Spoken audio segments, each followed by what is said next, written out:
Olá pessoal, bem-vindos à nossa aula de inglês, nossas aulas de morfologia. Hoje é a aula 20, né? E vamos começar, como sempre, fazendo a correção de nosso exercício. Então, na nossa última aula, falamos do prefixo this. Eu deixei essas palavras para que vocês pudessem buscar, né, qual seria a tradução dela, né?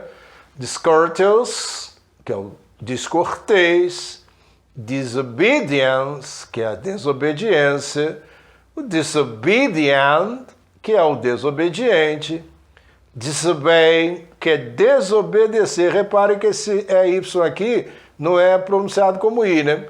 Esse é uma daquelas exceções, não é Y pronunciado com som de E, né? E aqui, dissociate, que é o dissociar, beleza? Descortês, desobediência, desobediente, desobedecer e dissociar. Essa é a correção da nossa aula. Agora, hoje o prefixo é o A. Esse A junto de adjetivo ou esse A junto de substantivos, né, a indicar que é uma ausência daquilo. Olha, esse prefixo tem outras aplicações à letra A. Nesta aula nós estamos vendo esse A com esse sentido. Na nossa própria língua, esse A existe e a gente às vezes tem várias aplicações. Dá a ideia de ausência e às vezes no português dá até a ideia de existência de algo, ok? Então não vamos confundir os vários prefixos A que possam haver aí, inclusive na nossa língua. Mas esse aqui no sentido de ausência, né, nós vamos ver aqui. Então, immoral, esse A aí parece até um I quando a gente fala, tá? Anarchy, né, imoral, anarchy, né, é anarquia, ausência de ordem, né? Asexual, né, que é o sem sexo, assexuado. Asymmetry é o que não tem simetria, né, é o assimétrico. E atheist, o que não tem religião, o que é ateu, ok? Então reparem que nós temos também essas palavras aí na nossa língua. Então agora eu, como sempre, né, antes de fazer o nosso exercício que dá para a próxima aula, eu escolhi apenas 3 palavras, né? E fiz uma frase ali em cima e vou aproveitar para ler a frase, depois eu comento sobre como vocês farão o exercício. Então, olha lá. Immorality, isso aqui tem um som meio T, meio D, né? Immorality is not normal. A imoralidade é não normal. Olha, o que é não normal é o anormal. Repararam? Nós temos o anormal, o que não é normal, né? Então, em inglês, not normal, não é anormal, como a gente poderia achar. E aqui o exercício, eu coloquei aqui o atypical, anaerobic, repara, tem um N aqui, né? E asymptomatic. Reparem, esse N foi colocado aqui, porque se eu colocasse um A com um A, ia ficar estranhíssimo, né? Então, às vezes, esse A acrescenta seu N quando vem uma vogal na sequência, em não todas as hipóteses. Às vezes é uma letra A e a gente não vai colocar uma letra E, por exemplo, a gente não vai botar N nenhum. Agora, normalmente, havendo uma vogal, a gente coloca a letra N ali para poder fazer essa emenda. Então, dê uma pesquisada sobre o significado. Eu acho que é bastante fácil isso aí, porque são palavras de origem latina e eu acho que fica fácil a gente descobrir o significado mesmo só de olhar assim por alto, sem precisar recorrer ao dicionário, né? Bom, aí eu trouxe para vocês aqui uma coisa que eu acho muito legal, sobre preposições.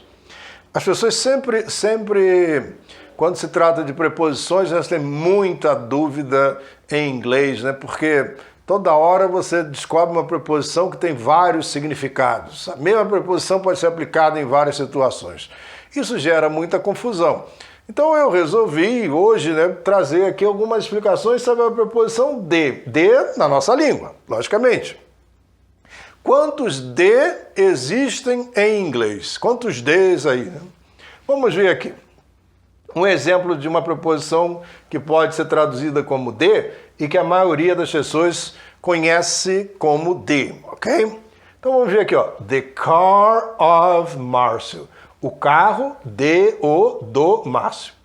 Ninguém bota antes de nome próprio em inglês artigo. Então a gente fala assim, o carro de Márcio, não é o carro of the Márcio. Não bota o U. Então é of Márcio, porque não se coloca artigo antes, mas a tradução vai ser do Márcio, ok? Se fosse da Maria, of Maria. Não colocaríamos o de também, porque nome próprio não se coloca o artigo antes, ok? Mas na hora de traduzir, traduzo porque o brasileiro bota artigo antes de nome próprio. No caso dos espanhóis, eles fazem a mesma coisa, ó, casa de Márcio, casa de Maria, casa de Márcio, casa de Maria. Eles não colocam artigo. O brasileiro é que coloca artigo antes de nome próprio, no inglês não coloca. Então, esse of, vou traduzir como do ou da, por causa da nossa língua. Agora, essa mesma frase pode ser escrita dessa maneira, Márcio's car, muito mais usado esta do que esta. Falar Márcio's car indica esse apóstrofo S que o carro pertence a essa criatura aqui chamada Márcio. Olha só, the sound of metal, o som do metal, o som de metal, sound of metal. Olha só, você não fala the metal sound. Por quê? A gente só usa este caso de caso genitivo de apóstrofo S quando é um ser humano. Quando é um objeto, uma coisa, a gente não bota the metals apóstrofo S sound, ok? Não bota isso aí, é só para seres vivos. Então olha lá, the sound of metal, né? Metal é incontável, né? Eu estou olhando lá a quantidade de metal, eu não sei quantos quilos tem, quantas toneladas tem. Então, aqui eu não colocarei um artigo. Diante de um substantivo incontável, o of vem direto ligado ao substantivo incontável, não se coloca artigo. Mas, às vezes, há um substantivo que é contável. Por exemplo, um piano é um substantivo contável. Então, eu falo the sound of the piano. Então, repararam? Diante de substantivos contáveis, eu coloco of the. Diante de incontáveis e de nome próprio, eu apenas uso of nesta hipótese, aonde o of indica que é de propriedade, de pertence a quem, né? Então é um de propriedade, um de aquilo que pertence a alguém, alguma coisa, beleza? Agora, será que todo de que a gente encontra na nossa língua, na língua inglesa, indica que algo pertence a alguém? Vamos ver outros exemplos aí, ó. I am from London.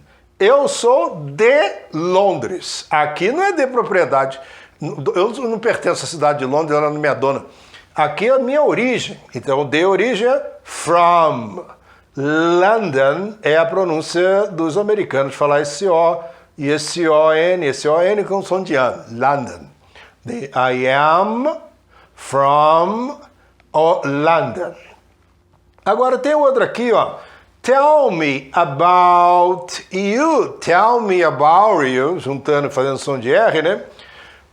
Fale-me de você. Esse de aqui, propriedade. Esse de aqui, origem. E esse de aqui é a respeito, é sobre, ok?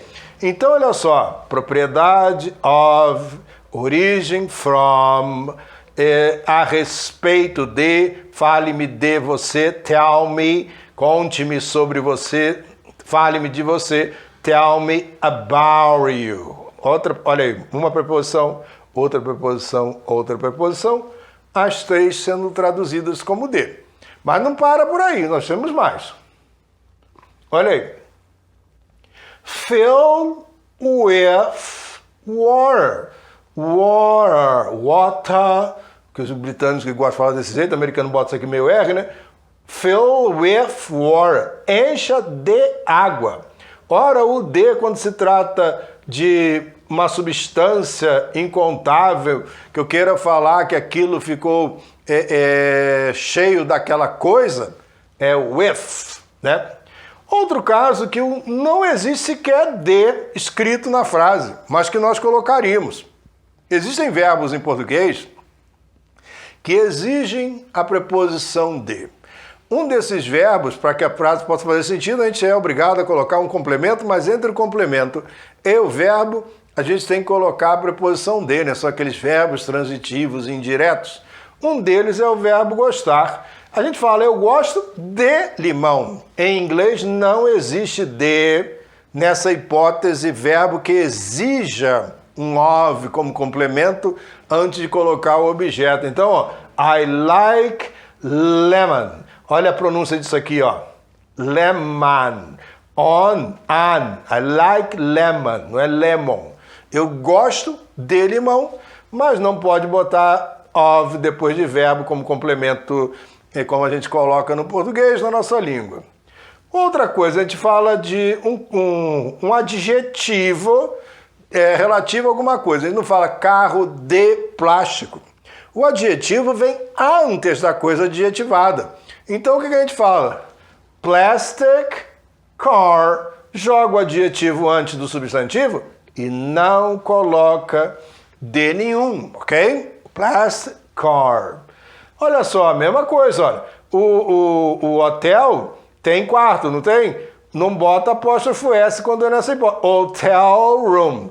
O quarto do hotel. Hotel room, ok? Agora, quando é o ser humano, a gente bota apóstrofo S. Ó. Maria's house. A casa da Maria. Vamos supor que fosse o quarto da Maria. Maria's room, ok? E quando a gente bota o apóstrofo S também, ó, casa de Maria, casa da Maria, né? E quando a casa é do Elvis, como o Elvis termina com a letra S, não precisa colocar o S depois do apóstrofo, basta colocar o apóstrofo. E aí fica Elvis Mansion, a mansão do Elvis. Repararam? Ó? Nessas hipóteses aqui, ó, onde aparece preposição de? Nenhuma palavra, né? Apenas um S aqui fazendo o papel de de, né? Ou apenas o apóstrofo. Então, pessoal, não é um mero decorar de lista, vocês são meus alunos mais avançados, sabem disso, os alunos mais jovens aí nas nossas turmas, mais novos nas nossas turmas, vão saber isso com o tempo, mas não é um decorar de lista ou estudo de preposições em inglês. A gente tem que saber, em cada situação, como a gente vai trabalhar, e aí essas situações onde nós usaríamos uma única palavra, às vezes em inglês são várias palavras, ou às vezes até a ausência de palavras, como nós vimos aqui. Espero que vocês tenham gostado e vejo vocês na nossa próxima aula.